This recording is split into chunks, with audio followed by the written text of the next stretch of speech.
bang, keburu kolaknya habis nih bang. Baik, assalamualaikum warahmatullahi wabarakatuh. Waalaikumsalam. La ilaha illa anta subhanaka inni kuntu minadz dzalimin. Selamat sore teman-teman media menjelang berbuka. Pertama, tadi saya dan Rahmat sudah berkomunikasi dan berkoordinasi dengan penyidik, dalam hal ini Kasubnib yang menangani laporan saya terhadap saudari Nikita Mirzani di Resmob ya. Dan sudah disampaikan bahwa surat pemberitahuan pemeriksaan, karena yang bersangkutan sekarang sedang berada di Tahti di Polda Metro, tepatnya di Tahti Narkoba, maka surat dimaksud telah disampaikan untuk dilakukan segera pemeriksaan terhadap saudari Nikita Mirzani dugaan penganiayaan yang dilakukan terhadap saya. Dan tadi saya sudah bertemu dan berbicara juga dengan Pak Kapolres, sudah chattingan, ketemu juga tadi, kalian lihat, confirm bahwa setelah pemeriksaan dia naik sidik. Karena kalau tidak naik sidik, saya akan teriak lagi. Teriak dalam pengertian saya akan melakukan tindakan-tindakan yang menurut saya ini tidak boleh lagi terlalu lama. Karena sudah berjalan 2 bulan lebih. Begitu ya, Mak, ya, waktu itu ya. Jadi tadi sudah bertemu langsung, dan karena dia 2 kali dipanggil tidak datang, maka gelar memerintahkan periksa dia dulu. Meskipun hasil gelarnya itu sudah mengarah kepada naik sidik. Dan saya tidak mau kalimat-kalimat nanti-nanti, maka saya tanya tadi, ada Bu Ade ya, bahwa confirm. Kalau nggak confirm, wah ini berarti ada permainan. Pasti saya akan lawan. Jelas. Nah, adapun kaitan dengan saya dan dia, urusan saya mau bertemu, saya ulangi lagi. Itu ada hal yang berbeda. Saya ingin mencari titik temu dari, ya ingat ya, dari kisruhnya. Titik temu bukan berdamai, titik temu untuk mencari mata rantai, benang merah, siapa berbuat apa, itulah yang ditindak dalam kisruh dunia skincare saat ini. Poin pentingnya sekali lagi agar Oki diperiksa, Dr. Oki Pratama diperiksa, karena sudah berseliweran informasi tentang dia. Bahkan ada juga Daviena yang disitu menyebut-nyebut angka 15M. Betul atau tidak, itu urusan cyber Polda Metro Jaya untuk mencari aspek kriminalnya di dalam. Itu penegasan ya. Kemudian saya juga sudah bertemu dengan Kanit PPA, yaitu saudari AKP Citra, yang juga tadi sudah bertemu langsung, dan beliau mengatakan 2 hal. Pertama, akan mengupayakan sebelum Lebaran kasus atau berkas dari saudara Fadel Al-Fajar Bajide dilimpahkan ke penyidik, ke kejaksaan. Tentu dalam hal ini adalah Kejaksaan Negeri Jakarta Selatan. Itu confirm. Karena saya mengatakan jangan terlalu lama lagi, supaya ceritanya tidak berkembang di mana-mana dan bias kemana-mana.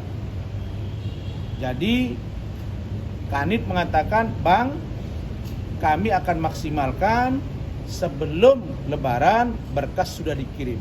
Semoga semoga JPU, jaksa pemeriksa di sana tidak terlalu lama memeriksa berkas ini, supaya bisa P21 tahap 2.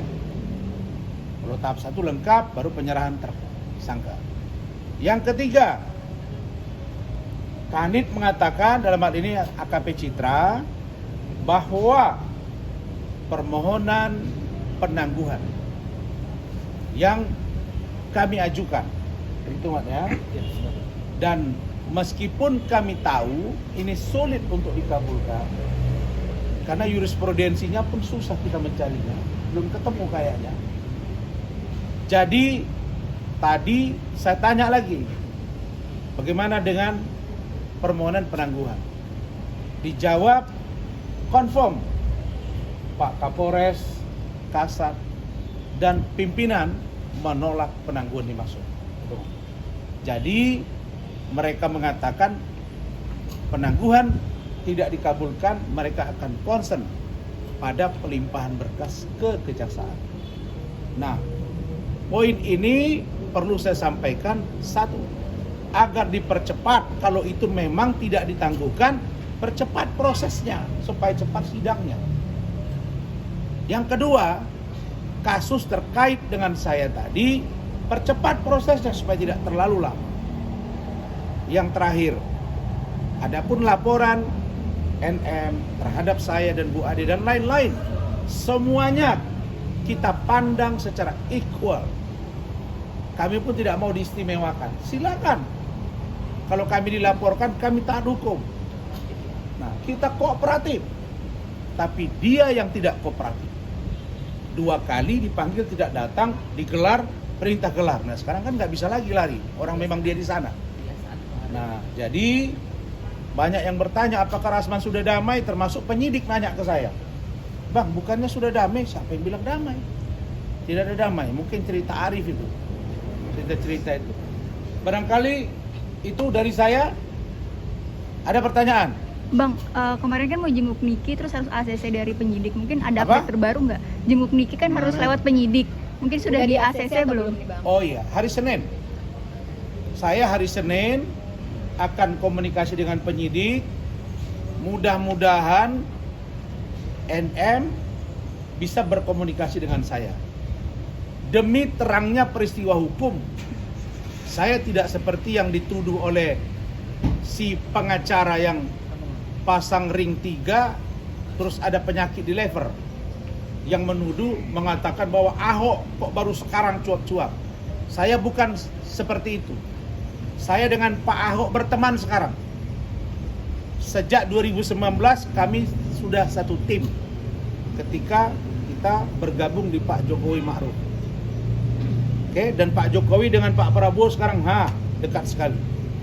Kami menggambarkan bahwa Pak Ahok mengetahui banyak data dan sudah dipanggil oleh kejaksaan.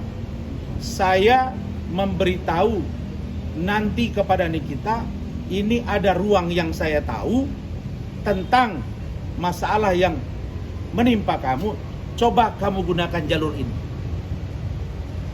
Kira-kira begitu. Karena pemahaman hukum saya, kalau disebut jembatan, maka penghubung itu siapa yang menyuruh sehingga terjadi hubungan, siapa yang mendorong agar menjadi penghubung, siapa yang menjadikan dirinya sebagai penghubung, itu dalam konteks pikiran saya diduga turut melakukan perbuatan kejahatan. Itu yang saya pahami. Barangkali kalau pikiran kita bisa 551 ayat 1 ke 1. Tapi dalam konteks yang mana, itu yang kami gambarkan. Maka saya melihat begitu kisruhnya sekarang. Rieke Diah Pitaloka bicara, benar kan? Anggota DPR RI yang lain bicara. Doktif bicara. Ya, Sheila Saukia bicara, pengacara Sheila Saukia bicara. Semua bicara, BPOM bicara. Sekarang saya ingin tahu siapa yang diberi kewenangan oleh negara, ya, state organ, BPOM, ya Anda bertindak. Saya bilang saya pernah mendampingi Medina Zain di BAP, di BPOM Jawa Barat. Dia punya penyidik. Nah, pertanyaannya rame-rame di mana-mana, maka saya bilang BPOM harusnya panggil seluruhnya, turunkan tim audit investigatif secara komprehensif tentang seluruh klinik kecantikan, terutama yang sedang berseru sekarang. ada apa ini sehingga muncul persoalan yang sebegini. Bagaimana kalau masyarakat yang sudah menggunakan skincare-nya, menggunakan treatment mereka, apakah tidak beresiko?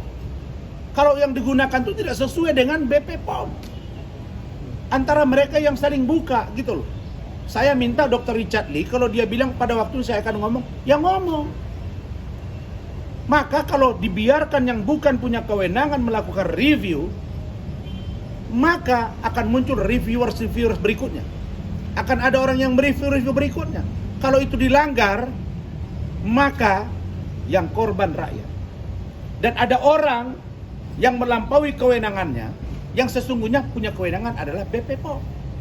Maka persoalan ini treatmentnya adalah dimulai dari BP POM memanggil semuanya supaya kelihatan, oh you berbuat ini, you berbuat ini, you berbuat ini. Dulu saya nangani, ada Pak Ahok bisa berteman, kenapa dengan dia tidak? Kurang apa saya ributnya dengan Pak Ahok? Saya ditahan 3 bulan, dia diwawancara oleh Warta Kota dengan fotonya, lumayan 3 bulan, ada agam itu. Nah, Pak Ahok ditahan, saya juga ngomong lumayan. Tapi kami bisa berkawan bos, karena tidak memelihara kedengkian. Tapi kalau dengan si hitam kumal itu nggak ada urusan gitu. Karena saya melawan dia itu dengan niat bahwa dia itu jihad melawan dia. Apa? Bang, berarti ini berpihak untuk kasus skincare. Ulang tahunnya Nikmir, akankah kalau misalkan di ACC akan bawa kado, Bang? Rahmat yang ngomong, ulang tahun dia katanya hari Senin. Rahmat mau ngantar kue kali, coba. Ya, pertama gini ya, kami ini saya pikir adalah orang-orang yang profesional lawyer, tidak ada kebencian pribadi kan gitu. Jadi kalau seandainya ya faktanya memang begitu ya, hari Senin itu hari ulang tahun Nikmir Mirjani, ya mungkin di sini kami mengucapkan selamat ulang tahun, panjang umur, sehat selalu, ya mudah-mudahan berubah menjadi pribadi yang lebih baik lagi kan begitu. Jangan nyenggol-nyenggol orang, jangan memaki-maki, dan yang paling penting jangan menghina orang gitu. Artinya pribadi atau kualitas dirinya semoga menjadi lebih baik lagi dan begitu. Karena memang umur semakin tua, harusnya kita menjadi pribadi yang lebih baik lagi. Nah, mungkin tentang hari Senin ya ada memang rencana mau ke Polda Metro Jaya untuk menjenguk berdasarkan kedatangan Pak Rasman pada hari kemarin kan gitu, karena memang dari Nikita Mirjani sendiri kan tidak menutup diri untuk Pak Rasman mendatangi dia dan ada kolaborasi yang bisa dimainkan kan begitu. Nah, tapi itu pun nanti kami akan follow up kepada penyidik gitu. Apakah penyidik bisa melakukan bond? Nah, jadi sistemnya itu kalau kita mau bertemu dengan tahanan melalui penyidik, maka penyidik harus melakukan bond. Bond itu meminta pelaku kepada tahti untuk dihadirkan. Biasanya itu dibuat keterangan tambahan. Jadi harus di-matchingkan jadwalnya. Nanti kami akan koordinasi lah dengan penyidik. Kapan Nikita Mirjani akan diperiksa kembali, di situ kami akan hadir. Bang, jadi untuk kasus skincare, Abang berpihak ke siapa, Bang? Jadi apakah membela Niki atau seperti apa untuk kasus skincare? Saya prihatin. Ya, saya prihatin dia ditahan.